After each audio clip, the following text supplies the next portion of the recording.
नमस्कार, माझे नाव अक्षरा आनंदानी विषय. माझ्या शब्दातून या उपक्रमात दीपाली हे पुस्तक मी वाचलेले आहे. मला हे पुस्तक खूप आवडले. हे पुस्तक वाचतानाही खूप मजा येते. त्याच्या मुखपृष्ठावर दीपाली नावाच्या मुलीचे चित्र आहे. ती दप्तर घेऊन शाळेत निघाली आहे. त्याच्या मलपृष्ठावर सुद्धा दीपाली नावाच्या मुलीचे चित्र दिलेले आहे. ती कंगव्याने केस विंचरत आहे. या पुस्तकाला एकूण 15 पाने आहेत. याची चित्र सुद्धा छान छान रंगीबिरंगी आहेत.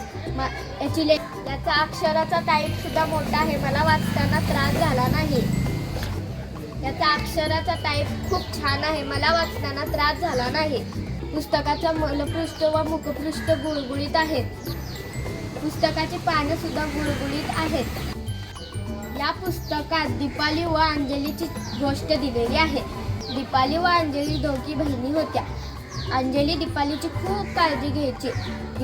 अंजली जेव्हा आंघोळ करत होती तेव्हा दीपाली पण आंघोळ करायला गेली.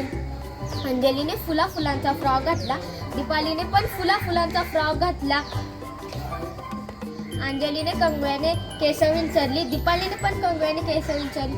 अंजलीने चपला घातल्या. दीपालीने पण चपला घातल्या. अंजलीने दप्तर उचलले.